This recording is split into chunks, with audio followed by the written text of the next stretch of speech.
Pressentimentos. O pressentimento é sempre um aviso do espírito protetor? É o conselho íntimo e oculto de um espírito que vos quer bem. Também está na intuição da escolha que se haja feito. É a voz do instinto. Antes de encarnar, tem o espírito conhecimento das fases principais de sua existência, isto é, do gênero das provas a que se submete. Tendo estas caráter assinalado, ele conserva no seu foro íntimo uma espécie de impressão de tais provas, e esta impressão, que é a voz do instinto, fazendo-se ouvir, quando lhe chega o momento de sofrê-las, se torna então pressentimento. Acontecendo que os pressentimentos e a voz do instinto são sempre algum tanto vagos, que devemos fazer na incerteza em que ficamos?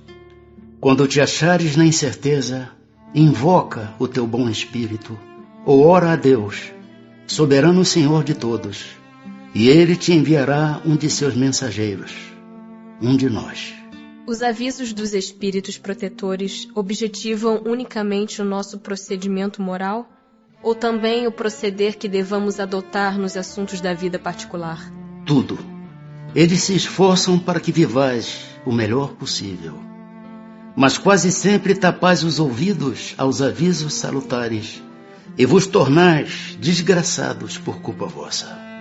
Influência dos espíritos nos acontecimentos da vida. Exercem essa influência por outra forma que não apenas pelos pensamentos que sugerem, isto é, têm ação direta sobre o cumprimento das coisas? Sim, mas nunca atuam fora das leis da natureza.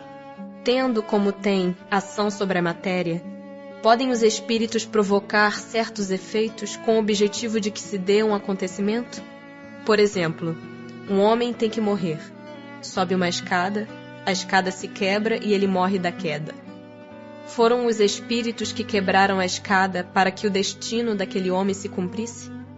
É exato que os espíritos têm ação sobre a matéria, mas para cumprimento das leis da natureza, não para as derrogar, fazendo que em dado momento ocorra um sucesso inesperado e em contrário àquelas leis. No exemplo que figuraste, a escada se quebrou porque se achava podre ou por não ser bastante forte para suportar o peso de um homem. Se era destino daquele homem perecer de tal maneira, os espíritos lhe inspirariam a ideia de subir a escada em questão, que teria de quebrar-se com seu peso, resultando-lhe daí a morte por um efeito natural, e sem que para isso fosse necessário a produção de um milagre. Tomemos outro exemplo, em que não entre a matéria em seu estado natural. Um homem tem que morrer fulminado pelo raio.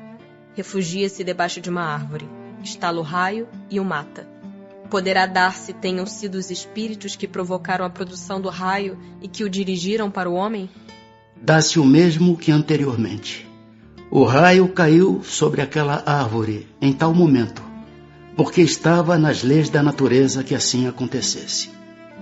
Não foi encaminhado para a árvore, por se achar debaixo dela o homem. A este, sim, foi inspirada a ideia de se abrigar debaixo de uma árvore, sobre a qual cairia o raio, porquanto a árvore não deixaria de ser atingida, só por não lhe estar debaixo da fronde o homem. No caso de uma pessoa mal intencionada disparar sobre outra um projetil que apenas lhe passe perto sem a atingir, poderá ter sucedido que um espírito bondoso haja desviado o projetil? Se o indivíduo alvejado não tem que perecer desse modo, o espírito bondoso lhe inspirará a ideia de se desviar, ou então poderá ofuscar o que empunha a arma, de sorte a fazê-lo apontar mal. Porquanto, uma vez disparada a arma, o projetil segue a linha que tem de percorrer. Que se deve pensar das balas encantadas de que falam algumas lendas e que fatalmente atingem o alvo? Pura imaginação. O homem gosta do maravilhoso e não se contenta com as maravilhas da natureza.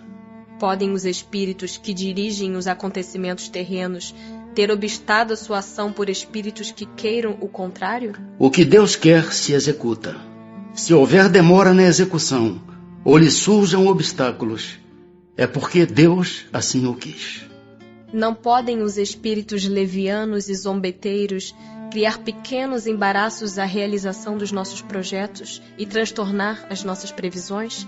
Serão eles, numa palavra, os causadores do que chamamos pequenas misérias da vida humana? Eles se comprazem em vos causar aborrecimentos que representam para vós provas destinadas a exercitar a vossa paciência.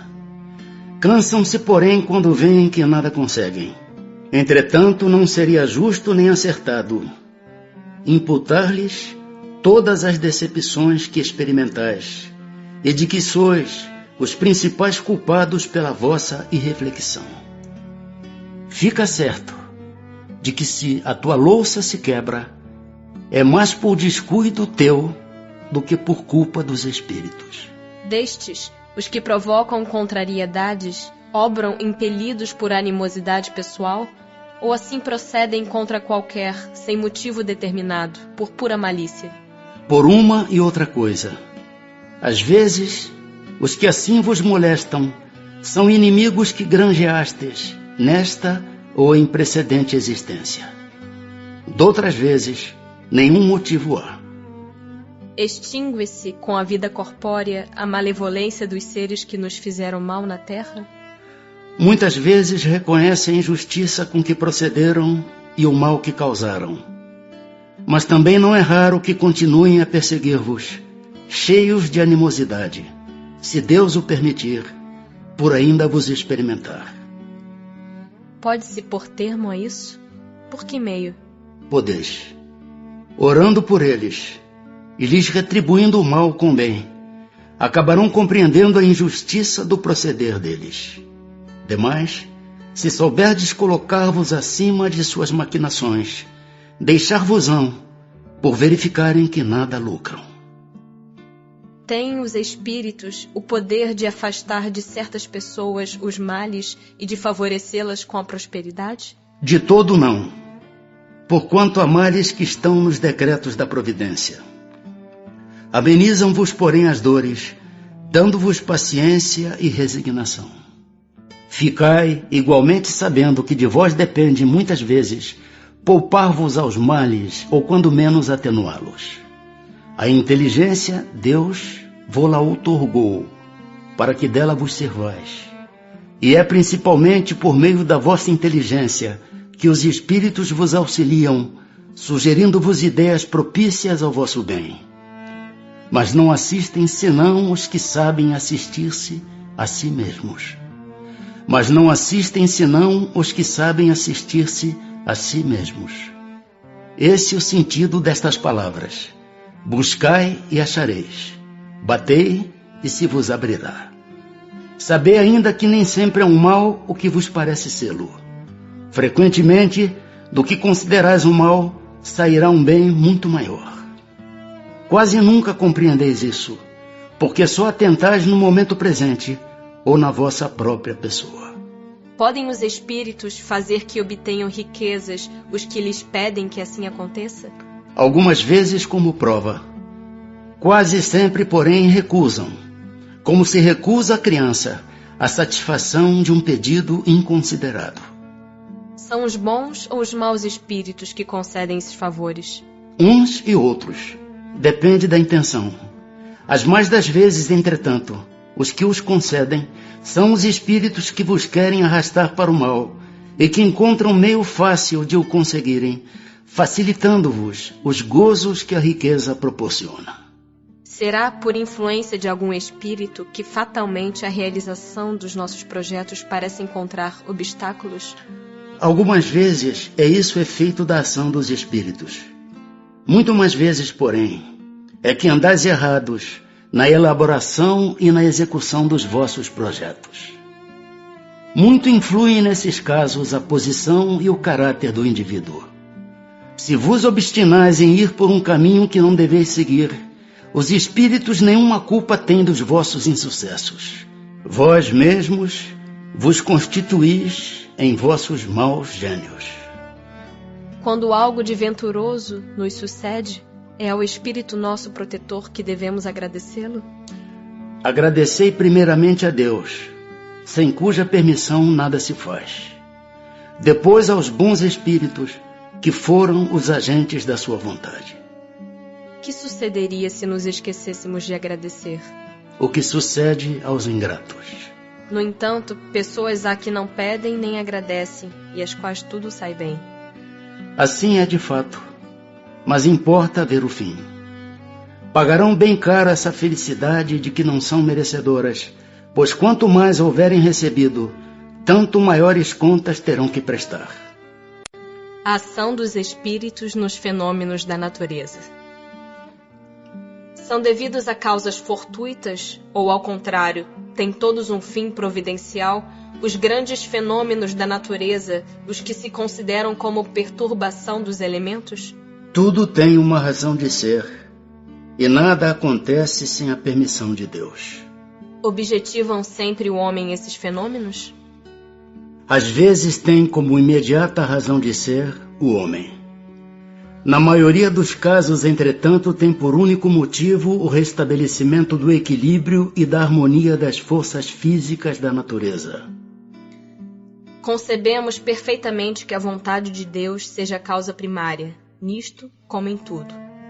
Porém, sabendo que os espíritos exercem ação sobre a matéria e que são os agentes da vontade de Deus, perguntamos se alguns dentre eles não exercerão certa influência sobre os elementos para os agitar, acalmar ou dirigir. Mas, evidentemente, nem poderia ser de outro modo. Deus não exerce ação direta sobre a matéria. Ele encontra agentes dedicados em todos os graus da escala dos mundos. A mitologia dos antigos se fundava inteiramente em ideias espíritas, com a única diferença de que consideravam os espíritos como divindades. Representavam esses deuses ou esses espíritos com atribuições especiais. Assim, uns eram encarregados dos ventos, outros do raio, outros de presidir ao fenômeno da vegetação e etc. Semelhante crença é totalmente destituída de fundamento? Tampouco destituída é de fundamento, que ainda está muito aquém da verdade. Poderá então haver espíritos que habitem o interior da Terra e presidam aos fenômenos geológicos? Tais espíritos não habitam positivamente a Terra. Presidem aos fenômenos e os dirigem de acordo com as atribuições que têm. Dia virá em que recebereis a explicação de todos esses fenômenos e os compreendereis melhor. Formam categoria especial no mundo espírita os espíritos que presidem aos fenômenos da natureza? Serão seres à parte ou espíritos que foram encarnados como nós? Que foram ou que o serão. Pertencem esses espíritos às ordens superiores ou às inferiores da hierarquia espírita? Isso é conforme seja mais ou menos material, mais ou menos inteligente o papel que desempenhem. Uns mandam, outros executam. Os que executam coisas materiais são sempre de ordem inferior, assim entre os espíritos como entre os homens. A produção de certos fenômenos, das tempestades, por exemplo, é obra de um só espírito ou muitos se reúnem formando grandes massas para produzi-los? Reúnem-se em massas inumeráveis.